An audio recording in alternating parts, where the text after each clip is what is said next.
Querida aluna, querido aluno, na aula de hoje a gente vai falar sobre a mistura gasosa. O que acontece na mistura gasosa? O estudo de mistura gasosa ele é sempre homogêneo, então todos os gases que se misturam sempre dão uma mistura homogênea.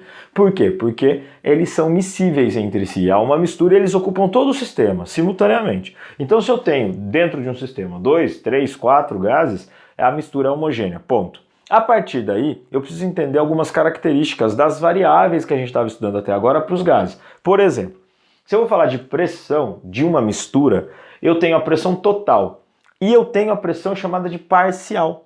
Parcial, normalmente os exercícios eles vão nessa linha da pressão parcial. A pressão parcial do nitrogênio e a pressão parcial do oxigênio. As duas pressões juntas, elas dão a pressão total do sistema. Seria mais ou menos assim. Se a pressão atmosférica nossa aqui, da nosso ambiente, é de 1 atm, só que eu tenho dentro desse ar que compõe esse gás que dá 1 atm de pressão, eu tenho gás nitrogênio, eu tenho gás oxigênio, eu tenho CO2, eu tenho outros gases. Eu preciso identificar a porcentagem de cada um. Quanto cada um tem de porcentagem na composição do ar, e aí eu consigo determinar quanto cada um colabora com esse 1 atm. Então quando eu falo que a pressão atmosférica é de 1 atm, eu estou falando da pressão total da mistura. Então a pressão total são as pressões parciais todas somadas, tá? A mesma coisa acontece para o número de mol. O número de mol total do sistema são os números de mols somados de cada gás. Então, nesse caso do meu exemplo, tem 8 de nitrogênio e 2 de oxigênio. E eu tenho volume e temperatura do sistema. Esse não tem que somar nada.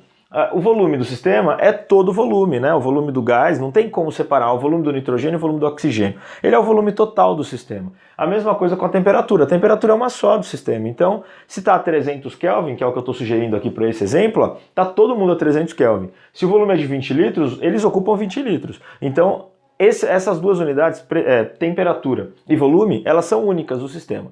Agora, pressão e número de mol, não. Por isso que eu quero mostrar para vocês que agora a pressão parcial do gás depende do número parcial. Por exemplo, a fórmula que a gente vai usar é PV/NRT. Só que eu posso fazer separado. Eu posso fazer para nitrogênio e para oxigênio. E eu posso fazer dos dois juntos.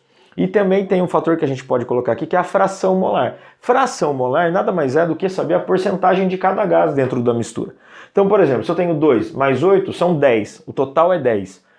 20% de oxigênio e 80% de nitrogênio. Então, se eu somar a pressão total desse sistema e separar 20% e 80%, eu já sei as pressões parciais. Então, tem duas formas de fazer esse tipo de exercício. Você pode fazer a parcial de cada um, que é o que eu vou fazer aqui, ó. Então, por exemplo, eu vou pegar primeiro a parcial do nitrogênio. Quanto que o nitrogênio contribui de pressão aqui dentro? O nitrogênio contribui de pressão aqui dentro desse sistema. Então, eu vou usar o volume de 20 litros, que é o volume total do sistema. Eu vou usar o número de mols só do nitrogênio. Só do nitrogênio. Então, vou usar 8 mols, porque é o valor do nitrogênio. O R é aquela constante, 0,082, e a temperatura também é constante, 300 Kelvin, tá? Então isso aqui é o padrão. Eu faço isso aqui, essa conta, e essa conta vai dar exatamente 9,84. Então a pressão parcial do nitrogênio é de 9,84 atm, tá? Eu sei que é atm porque eu usei o R 0,082. Quando eu uso o R 0,082 é que ele está em atm. Então é isso, anota aí. Bom, agora eu vou calcular a pressão parcial do O2. Então, do O2, o que muda? O recipiente continua tendo 20 litros, muda o número de mol, são 2 mols só de O2. Ó. 2 mols de O2 vezes o mesmo R, 0,082, vezes 300 Kelvin, que é a temperatura do sistema inteiro. Essa conta dá pressão parcial do O2 de 2,46 atm. Então anota aí, ó.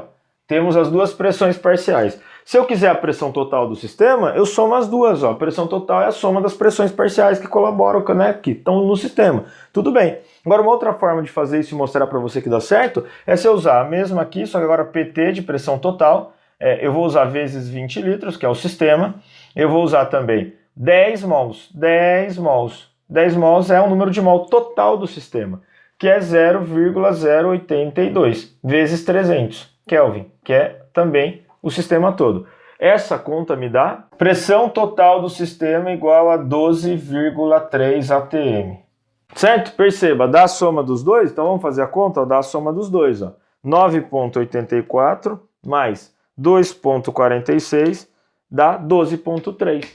Perfeito, é isso. Então você tem a pressão parcial, ó, de cada um feita, Somando os dois eu tenho a pressão total. O volume ocupado por todos é o volume do sistema, então o volume total é o de 20 litros, a temperatura de 300. Uma outra forma de fazer, por algo chamado fração molar. Vou mostrar para você agora como é que faz fração molar. Então, ó, chamado fração molar, tem um símbolo X maiúsculo de forma, tá? Então esse é o símbolo da fração molar. O que é a fração molar? É você descobrir a porcentagem de mol de cada gás que compõe o sistema. Então, se ele desse em gramas, por exemplo, eu teria que converter todo mundo em mol e depois descobrir a porcentagem de cada um. Ali tá fácil, né? Você vai fazer, ó, fração molar do oxigênio. Você vai pegar 2 e dividir por 10, que é o total. Tá? Então, 2 é o número de mols só do oxigênio. Então, 2 mols, ó, de oxigênio, dividido pelo 10 mols, que é o total. Que é o total. O que você vai encontrar? 0,2. Você faz vezes 100, a fração molar do oxigênio é igual a 20%. Aí você fala, ah, tá, mas eu já sabia que era 20%. Tudo bem, você já sabia que era 20%. Aí, o que isso muda no nosso exercício? Muda o seguinte, ao invés de você calcular a pressão parcial do N2 e do O2, você podia fazer só total, e fazer 20% da total. 20% de 12,3 vai dar 2,46. Então você sabe, sabendo, né, desde o começo, as frações molares, ó, eu posso colocar aqui, a fração molar do O2 deu 20%. A fração molar do N2, logicamente, deu 80%. Então o que eu poderia fazer desde o começo? Sabendo as frações molares, eu poderia fazer só a pressão total e falar que o O2 contribui com 20% e o N2 contribui com 80%, que é respectivamente 2,46 e 9,84. Então isso aqui vai dar 2,46 e isso aqui vai dar 9,84. Entendeu? Entendeu como é que funciona? Esse é o cálculo de pressão, pressão parcial, né? Se faz dessa forma, você pode calcular só para um gás dentro da mistura, você pode fazer da mistura inteira, do total, você pode fazer por fração molar, que é por número de mols, porque dentro da fórmula, né, volume e temperatura não interferem porque elas são do sistema todo. O R é uma constante, ou seja, a pressão parcial ela depende do número de mol dos gases. Então, se você souber o número de mol, você faz todo o exercício. E assim a gente termina essa parte da matéria, né, de PV, NRT, PV tipo Votó, densidade dos gases e agora, por fim, mistura gasosa. Espero que tenha me acompanhado, né? Bons estudos e até a próxima!